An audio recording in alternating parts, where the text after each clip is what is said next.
Oh my god, we are so back. And I'm using text-to-speech again because I can't use my real voice right now. Anyway, enjoy the video.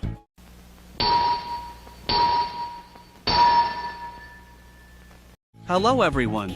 So, the new Nintendo Direct just happened and the Deltarune fandom is rejoicing as we speak because Deltarune is just a few tomorrows away. I had the opportunity to watch the Direct live on the Lend a Ring Sonic.exe Discord server and it was a very fun stream. I love you guys. But let's talk about the star of the show instead, Deltarune. And my predictions for Chapter 5, just like I did with Chapter 3 about 2 years ago? Jesus. Now, my purpose with these predictions isn't to be 100% correct, these are just fun speculations that I personally have about the upcoming chapter and of course not all of them will be right, just watch my Chapter 3 video and you'll see what I mean. So, before we look at the trailer itself I'd like to share the ideas I had when we didn't have the trailer yet and Chapter 3 and 4 came out.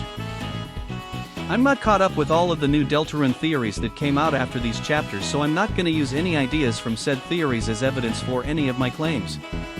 Before this trailer, I was pretty sure we're either going to get a dark world with flower themes, meaning there's gonna be a fountain in Ascary's flower shop, which I think everyone else can agree that they thought the same thing. Plus, when Jerson reads to Susie from his book, he talks about a garden of pink and gold. What do those two colors remind you of? But I also think that this is going to happen on the same day as the festival, which I think would make sense. More on this later. Let's look at the trailer and other things related to it now. We start with the annoying dog hopping out of the ground with a plant on his head that blooms into a flower, a sunflower to be exact. Sunflower, a flower that is known for its yellowish color. Then we get footage of a fight with new enemies, and they kind of remind me of the rodents from Chapter 1 but more flower themed, like they have thorns and all that, but they could also be some kind of origami creature? I don't know why, they just look like they're made out of paper, even their faces look drawn on by a crayon or something. I don't have too many thoughts on these guys, but I think it's really funny that they look like rodents. Because, you know, rodents serve the Spade King, these guys appear in Ascary's place, making them sort of serve Ascary in a way, and he's a king in Undertale. Man, I hope I'm making sense. Update: Toby Fox posted about them in Blue Sky today. They're really cute. Then we see Newbert, Trashy and the Ball from Castletown whose name I forgot in a fight with the Fun Gang. Now I've heard speculations of what this might be in a few videos but I think it's pretty obvious.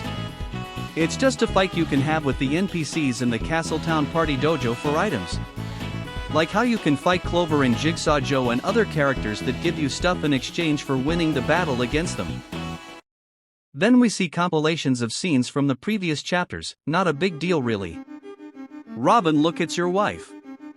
Here we see an enemy from the chapter for the first time. They look like some sort of knight made out of flower pots which I really like, reminds me of a turtle for some reason. Also in its attack it has these pots or bowls that are smiling? I wonder if that has anything to do with Friend. Probably not though. We switch to a quick scene of the Fun Gang walking toward a feather. I have no idea what this could mean but I heard in a video about it being something called the White Pen of Hope. I don't know if that's like related to a theory or something Jerson said while we fight him with Susie, because I never actually got to fight Jerson and I only know of this one part where he talks about a yellow and pink garden, but let's just say that this is the White Pen of Hope, whatever that is. Although I did see a cool idea under a video's comment saying that it might help us dash. I'm gonna put the comment on screen if I can find it. Then we see something that really surprised everyone, including me, watching the Direct, a fight that looks suspiciously familiar to the Omega Flowy fight from Undertale, specifically the Patience Soul's toy knife attacks. I genuinely do not know what to say about this. Is this a secret boss? Is this the final boss? Is this an Easter egg? Do we come across something related to another human besides Chris? Gaster? I don't know. But it would be really cool if we got to fight Flowey. I don't know if he would look the same as in Undertale or he'd be different, but if Flowey does appear here I kind of hope he will look at least a little different, although if Flowey was here wouldn't that mean Israel died? Oh my god, Ascary killed 2 kids now. We see Chris and Susie and most likely Ralsei Oswald going down some vines, really cool stuff, reminds me of that one tale with the giant beanstalk. There's them again running on water Sonic style, and that's it. We see Chris, Susie and Ralsei standing on top of a roof of a building that reminds me of those Asian or Chinese shrines, and it kinda looks like they're in the light world here. I don't know why, but the forest here just looks like the same one that surrounds all of Hometown. Honestly, I think this is the only game in the whole announcement that was actually worth it. The others were either small updates or just stuff I didn't care about. Before we continue though, I found this video on YouTube that said the uploader got a copy of Chapter 5 from Toby Fox, and they show us a little part of the gameplay. I haven't seen this video as of writing this, but let's watch it together and I'll share my thoughts. It's pretty short, don't worry. We see Chris, Noel, and Susie walking around in town. It's decorated, so it's safe to assume that we will be able to walk around in the light world and explore the festival. The player notices stands by his shop that says ice creams, and yeah, you'd expect he sells ice creams with the nice cream guys cart, but he actually offers a hot dog that our player gladly accepts. The people in the comments are saying it could be real, and yeah, I'm convinced. But we'll see how real it truly is once we play the game for ourselves. Now, you know what's gonna happen. Like in the last video, I will list all the things that I believe are going to be in this chapter. But since we know that Toby is an unpredictable bastard, most of these will probably age like milk, just like my other predictions. I think the story will go like this. After yesterday's big adventures, we are woken up on a weekend by Toriel, reminding us of the festival. We meet up with our friends at the festival and explore the places, play some games, maybe we see some new NPCs? Then the scene with Toriel and Ascari plays out. Ascari wants to give Tori flowers, but as always she rejects them. Ascari looks particularly sad as he leaves, making Susie pretty worried for the poor old man. Susie suggests they go after him and see if he's okay. I'm not sure if Noelle would go with them, but I believe she'd either stay behind by herself or Susie tells her to just enjoy the festival. They follow Ascari into his shop, but as they open the door they see the whole building filled up with the usual dark smoke. They hop in, transform and wake up in a big field of flowers. We didn't really get too much information on this chapter, so it's time to make up random stuff. Chris and Susie try to look for Ascari and meet some flower enemies. They meet Ralsei and continue onward together. They probably meet some other kind of gardening related bosses like the watering can Ascari has, then they come across Ascari. I don't think they would fight Ascari, but man, if we got to fight him it would be so badass. Toby, you better remix Urban Trucking for an Ascari boss fight. I'm fiending. Please, Mr. Krabs, I'm fiending. Again, we don't know much about the new chapter yet, so I will just come up with random stuff I would love to see. More flower-themed enemies, probably some gardening supplies or even a few new weapons. Imagine if you could use a shovel as a weapon that's like a very long sword in the Dark World. I imagine Ascari would have his own Dark World look just like Toriel, but looking a little more royal. I don't think we will get a one-to-one copy of his Undertale design, but if we did that would be honestly pretty awesome, but I personally see him looking like this. I think it's cute and has both royal and flower elements. Of course it would look way different in sprite form, but pretend this is just concept art that's about to be made into pixel art. Also, I just cannot forget about the old TV Ascari has in his room.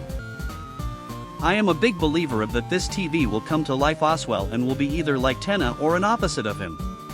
Maybe they're more disheveled and broken, matching Ascari's little room at the back of the shop. If none of my predictions come true, this guy is the one I want to actually be right about, because I honestly think it could be very fun. I know someone who'd like more TV-headed freaks to project themselves onto. But yeah, I think an anti-Tenna would be a pretty neat idea. Makes you wonder who his Spamton would be. I don't think we're gonna fight them like we did with the original Tenna, but just seeing them as an NPC or a Darkner that's close with Ascari would be cool enough. I just need more of these freaks. And you can't forget about Flowey. Do I think we'll actually get Flowey in the game? Maybe. He might be a secret boss, a final boss. We literally cannot know, cause Toby Fox is the most goddamn cryptic thing ever, and we literally can never predict what he's going to do next. But seeing Flowey in the game would be cool, despite what having him here would imply based on what we've seen in Undertale. For what we know, Toby could be just baiting us with this knife attack pattern, and this belongs to a completely new and unrelated character to Flowey or the Dreamers. What if it's just a red herring? All I'm gonna say is we'll just have to wait and see. Also, some kinda cowboy enemy based on the Woody theory, I don't know. I didn't know which category I could put these into, so I made their own category for them. I think this chapter will have a weird route section. I know I said that before with chapter 3, but I do think we're gonna get something weird in it, get it? Maybe Noelle doesn't join us on the festival, or we do something that scares her really bad and makes her do something rash, or maybe she lashes out at her mom? I don't know, but it would be cool. We probably find out more about Friend or Mike? Probably not Mike, but I think Friend will appear at least once. Or Gaster. Gaster, please. Also, I'm not saying that we will be able to open the bunker yet, but I have a feeling that we will get at least a single step closer to figuring it out. I don't know if this is a wild prediction, but I do believe that we will get at least something on how to open it. Maybe Ascari would help us open the bunker, that would be funny. This wasn't my idea, but I heard people speculate that Ralse will learn fire magic, which, yeah sure? I don't see why not, it'd be cool. Undine will probably be brought up sometimes cause she's missing and all now. I'd assume Alphys would worry a lot about her future wife. I'm not sure, but we might get some Dark World looks for the hometown residents if the festival gets involved. I think seeing a Dark World caddy in Jockington would be funny, since the fans have been theorizing we'll get to see them in later chapters, mostly because of the rooms Queen made for them in Cyber City. Alright, I think that's all the predictions I had in me for now. Before I end the video, I'd just like to say that I'm so happy that we've got this far, and a special thanks to Toby and his team for always delivering their best for us. I am genuinely very excited and can't wait to play this new chapter. Or just watch gameplay if I can't afford it. Anyways, goodbye and I'll see you soon.